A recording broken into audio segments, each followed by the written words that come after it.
بسم اللہ الرحمن الرحیم۔ علم اور علمی ذوق لوگوں میں بہت چلتا رہا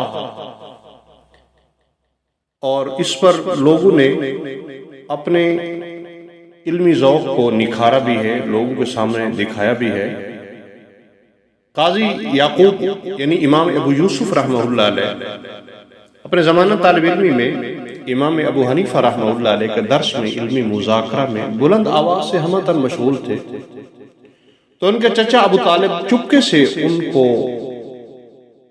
علمی مباحثہ یہ ان کا یہ سن رہے تھے۔ امام ابو حنیفہ رحمہ اللہ علیہ کی جب ان پہ نظر پڑی تو فرمایا، آپ کو تعجب ہو رہا ہے، آپ متعجب کیوں کھڑے ہیں؟ وہ کہنے لگے، ان کی بلند آواز اور ان کی اتنی توجہ علم پر، اس پر مجھے تعجب ہو رہا ہے۔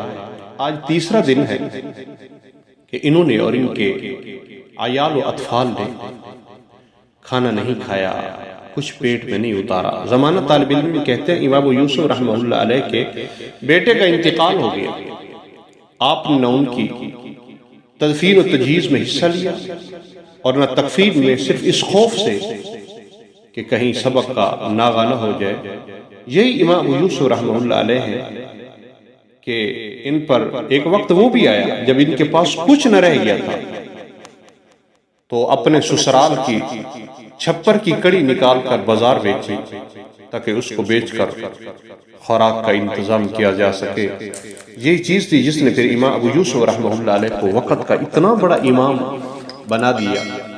ہارون الرشید بادشاہ ہے، فقہ کی کتابوں میں آتا ہے، ان کے پاس آیا اور ہارون الرشید نے آ کے کہا، اب دعا کریں، بارش نہیں ہو رہی۔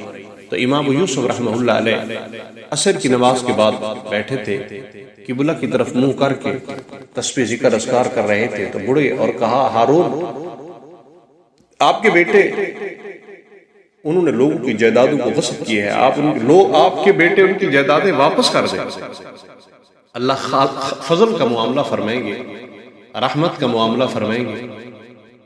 تو امام ہارون رشید حافظ قرآن بادشاہ تھا، عادل نیک دل بادشاہ تھا، فوراً اس نے حکم جاری کیا، جس کی زمینیں کسی کے پاس ہیں اور وہیں سے بندہ بھیج دیا کہ فوراً واپس کر دی جائے۔ تو امام یوسف رحمہ اللہ علیہ کے پاس کہا، میں نے حکم جاری کر دیا، انشاءاللہ ایسا ہوگا۔ تو امام یوسف رحمہ اللہ علیہ نے اسی وقت کہا، اب دعا کرتے ہیں۔ دعا کے لیے ہاتھ اٹھے، اللہم ان عبدک ہارون لقد تاب توبۃ تب علیہ، اے اللہ تیرا بندہ ہارون توبہ کرتا ہے، اس کی توبہ کو قبول فرما۔ اور ہاتھ چہرے پہ لگائے، یہ دعا بھی ساتھ کی تھی کہ اللہ باران رحمت نازل فرما۔ فقہ کتابوں میں ہارون رشید جب باہر نکلا، اتنی سی دعا کرنے کے بعد دیکھا باہر بادل آپس سے مل رہے ہیں، چند ہی لمحوں کے بعد بارش آ گئی۔ یہ وہ مقبول لوگ تھے جنہوں نے اللہ کے لیے اپنے آپ کو قربان کیا ہوتا اور علم کے لیے اپنے آپ کو قربان کیا ہوتا، پھر اللہ ان کی دعائیں بھی رد نہیں فرماتے۔